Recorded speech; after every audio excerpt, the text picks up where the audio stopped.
The movie opens in England on a peaceful afternoon, which is suddenly interrupted by the ringing alarms of the Bank of London, mobilizing cops all over the city. Thief Lao Xing manages to escape the building through a window and hides inside a tailor's cart, which provides him with a new suit that will help him go unnoticed. New clothes aren't enough though, and since the cops are still around, Lao climbs a tree to avoid them. That's when he notices that the garden he's hidden in belongs to eccentric scientist Phileas, who is having an argument with his valet over his dangerous experiments. The valet is tired of putting his life at risk because of his boss' crazy ideas, and right after he quits, Lao falls off the tree into the garden. Seeing as he still needs a place to hide, he pretends to be Phileas' new valet, claiming to be half French to be hired. Not interested in looking a gift horse in the mouth, Phileas immediately puts Lao on his latest machine, which finally manages to break the 50-mile-per-hour speed barrier but also sends Lao flying through the city, causing chaos everywhere he bumps against. Excited about this development, Phileas goes to rescue him, but Lao can start seeing why the last valet quit now. Unfortunately, since the police haven't given up on finding him yet, Lao has no choice but to accept the job. Meanwhile, at the Royal Academy of Science, the officers of Scotland Yard announce that the Jade Buddha has been stolen. Baron Kelvin, the Minister of Science, is furious and begins throwing things at the cops until he's interrupted by Fang, the General of the Black Scorpions. She was the first person to steal the Buddha from its original owners, planning to use it to buy assistance from the British Army. However, Kelvin refuses to respect the deal if he doesn't have the Buddha, so Fang will have to send her men to recover it. Back in Phileas' house, the scientist is teaching Lao all about the various machines that provide the house with this thing called electricity. He also shows him the invention he sadly hasn't been to finish yet, a flying machine. Sometime later, Lao sneaks into the office to write a letter to his father back in China, promising to bring back the village's protector soon.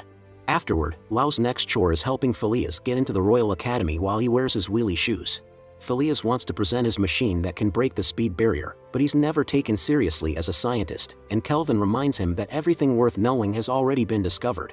Their argument is suddenly interrupted when a man requests to speak about the madhouse the bank has become, and when everyone begins mentioning rumors about a Chinese thief acting alone, Lao begins inserting some rumors of his own to change the story into a gang of elderly Norwegians. Phileas finds all this talk of catching the thief ridiculous, since if the man wanted to, by taking the correct means of transport at an exact time, he could be back in China in exactly 80 days. As soon as he hears this, Lao knows it's what he needs, so he spreads another rumor that prompts Kelvin into daring Phileas to go around the world and return to England in 80 days. Phileas will take the bet only if he can ask for Kelvin's place as Minister of Science as a reward, and to everyone's surprise, Kelvin accepts. But if Phileas loses, he'll have to abandon his career as a scientist and never invent again. Soon, a crowd forms around Phileas' house, ready to send him off, but Phileas is afraid he'll lose everything and doesn't want to go.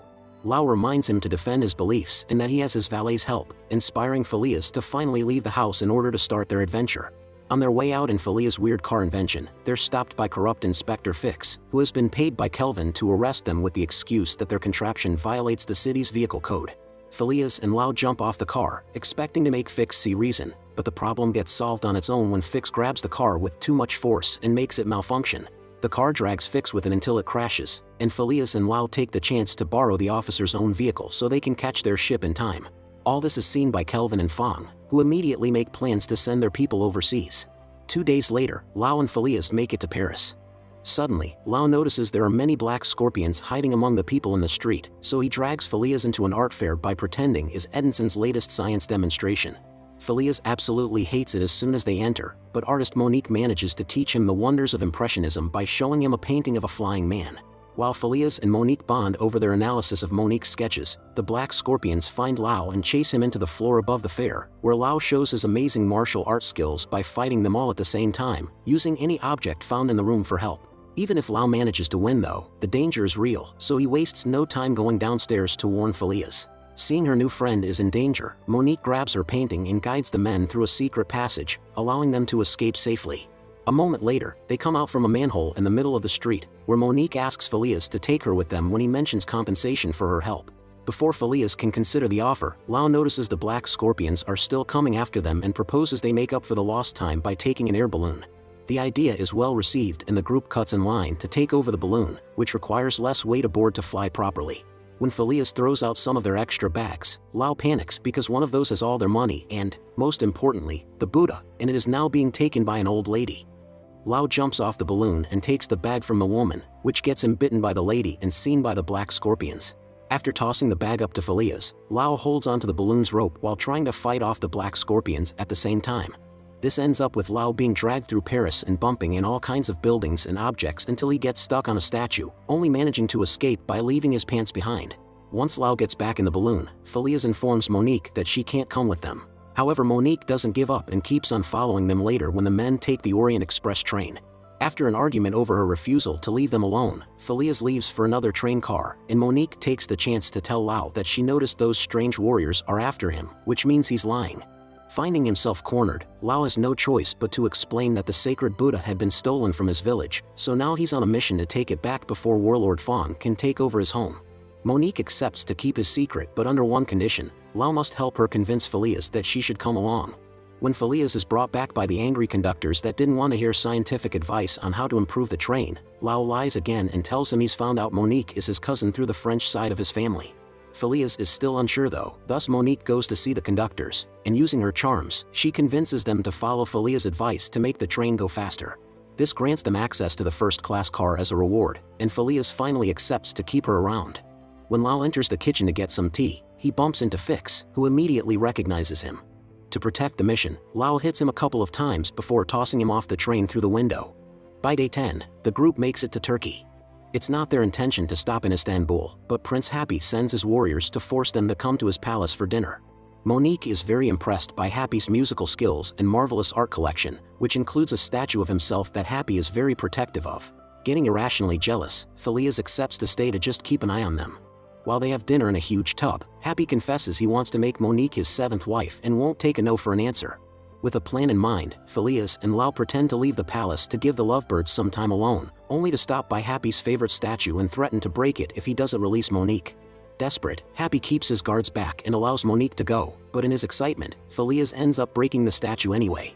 This causes Happy to send his men after them, but on their way out, the trio uses part of the statue to lock the door and escape safely. In London, Kelvin receives a telegram from Fix, informing him that the thief and Phileas' valet are the same person. Now they think the bet was a ruse to escape with the Buddha, so Kelvin sends orders to the British soldiers in India to capture Phileas and Lau for robbery. By day 24, the trio is on a train to India. Lau keeps the kids aboard entertained with stories about a legendary group of Chinese warriors called the 10 Tigers, but Phileas disapproves of stories that aren't based on facts. Their conversation is suddenly interrupted when the train is forced to stop at Agra in order for British soldiers to search the cars for the wanted men. Fortunately, the trio hears about this through the windows and leaves the train to mingle in the city while dressed up as locals. The heat isn't well received by Phileas though, and when he begins to feel unwell, he runs to the nearest privy only to bump into Fix. Recognition is inevitable, so Phileas hits him with the door before passing out. Lau and Monique come to his rescue, dragging his body into a merchant's cart that is soon stopped by the black scorpions. Monique is tied to the cart while Lau tries to escape, but he only ends up bumping into Fix too, who handcuffs their hands together. Now Lau has to fight a scorpion while handling Fix's presence by his side. Meanwhile, Monique manages to free herself, only to be found by a female scorpion that wastes no time coming after her. Luckily, Phileas wakes up then and comes to her rescue using the special contraption he's hidden inside his cane. This contraption hits a nearby shop and the falling objects fall on top of the warrior, knocking her out and allowing the duo to escape. Back to Lau, he's running through the city while using Fix as a shield, which eventually makes him pass out. After pulling a few tricks, Lau knocks out the scorpion too and returns to his friend's side, who help him find the cuffs key and dress Fix in Phileas' clothes to then put him in a cart. As they push the cart away, they yell that's the wanted criminal, and the soldiers go after it. Now the trio needs to go to a place with no British colonies in it, so Lau offers China as an option. They make it to Lau's village by day 41, and to keep his lie up, Lau asks the locals to receive Phileas and Monique with as much enthusiasm as they receive him. While Lau returns the Buddha to its rightful owner, Phileas and Monique mingle with the townspeople, getting to learn their culture. After an evening spent drinking, Phileas looks for a room to sleep his hangover off and ends up finding Lau's pictures with his family plus the letter he had sent his dad. By confronting Lau, Phileas learns the truth, and his mood gets worse when he hears Monique come to Lau's defense. Heartbroken, Phileas accuses them of having used him and put him through great danger for nothing before he leaves. Lau goes after him, intending to make things better, only to discover the black scorpions have captured Phileas. While the black scorpions search the village for the Buddha, Lau, Monique, and Phileas are left in wood cages outside. When the scorpions can't find the figurine, the leader threatens the trio, trying to make them confess the Buddha's location. Staying brave, Lau appeals to the warrior's ego and challenges him to a duel. The fight is fierce and Lau should easily win it, but the Scorpion leader cheats and gets the help of his warriors to achieve victory. The trio is about to lose hope when suddenly, a new group of warriors arrive. It's the 10 Tigers, confirming the legend is true and Lau is actually part of the team. By working together, the 10 Tigers defeat the Black Scorpions with ease, and Lau makes the leader swear on his honor that they won't return to the village. Once the battle is done, the Buddha is finally returned to its temple, but Phileas refuses to stay and hear what Monique and Lau have to say, instead opting to travel alone. By day 61, Phileas makes it to San Francisco, where he bumps into a woman that pretends to be hurt, but this is only a trick to distract him and steal all his bags. 3 days later, Phileas is nothing but a hobo on the streets, and not even following another tramp's advice can help him get any change from the locals. The only thing he has left is a notebook in the pockets of his jackets, where he keeps Monique's flying man painting. Phileas likes staring at the painting to remember his lost dreams, and that's how he notices a message on the back that he didn't see before. It's a note from Monique saying that she traveled the world looking for inspiration and found it in him. He begins to wonder if he had been wrong about his traveling companions when suddenly, Lau and Monique appear before him, having traveled all the way to the USA to help him win his bet. Touched by their concern and finally accepting them as true friends, Phileas takes them back and accepts to travel together again. Meanwhile in London, Fawn tries to convince Kelvin to lend her some British soldiers again, this time promising to share the jade reserves from Lau's village. Kelvin accepts this new deal, but also reminds her that he won't have power over the army if he loses the bet, so Fawn promises to cut Phileas' journey short. By day 66, the trio is stuck in the American desert. The wheel of their car has broken and Lau has left to ask for help, but he passes out in the middle of the road because of dehydration. While Phileas and Monique discuss their options, they're found by the Wright brothers, who are big fans of Phileas and have Lau in the back of their cart. They help the group fix their vehicle, and before they leave, Phileas gives them a few tips for their flying machine as a gesture of gratitude. On day 72, the trio makes it to New York, where a huge crowd is waiting for them. The news of Phileas' bet has spread and now the entire country is cheering for him. Unfortunately, this crowd also makes it hard for them to reach their ship, at least until they're found by an Irish cop that is a fan of any person that steals from the British. This cop promises to show them a shortcut, but once the trio is dragged away, they discover it's all a trap and now they're stuck in an old workshop with Fong and her men. Lau tells Phileas and Monique to run away as he starts yet another fight by himself. Defeating the men isn't hard if he uses the props in the room as a weapon, but Fong is a tough cookie. A horn can be heard in the distance, announcing the ship to London is about to leave, but Phileas considers his friend's life more important and comes back to help Lau win the fight by dropping a giant prop on top of Fong, who is then knocked out by Monique when she surprises her from behind. There should be another ship leaving for London soon, but Phileas doesn't think they'll make it in time. Lau refuses to let him embrace hopelessness, reminding him they've survived too many dangers to give up now, and the trio rushes to the port to catch the next ship. The next day, they're already sailing through the Atlantic Ocean. The captain is a big fan too and accepts to burn all the coal they have to go faster, but this only allows them to gain 6 hours, and their delays a whole day. Phileas is about to give up, but inspiration suddenly strikes when he looks up and notices a bunch of birds flying. If he combines the physics of a bird's flight and the Wright brothers' steering system, he can finally make the flying machine he's always dreamed of. To achieve this, they'll have to break down the ship, and the captain accepts after Phileas promises to pay him enough to get an even better vessel later. Thanks to everyone's hard work, the machine is ready to go on day 80 with only 5 hours left to reach London. After Phileas and Monique celebrate with a kiss, the trio takes off, successfully flying all the way back to England only for the machine to start coming apart when they're about to reach London. Fortunately, Lau's and Phileas' combined efforts allow them to land right in front of the Royal Academy without anyone getting hurt. It's too soon to celebrate though. Kelvin is there as well, sending Scotland Yard to arrest the trio right as the Big Ben announces their time has run out. Since a crowd is forming around them, Monique tells everyone about the crimes Kelvin committed, and the other Academy Lords plus Fix back her up because they're tired of Kelvin's bullying. However, Kelvin laughs at their faces, reminding them he still holds power and they can do nothing to make him pay.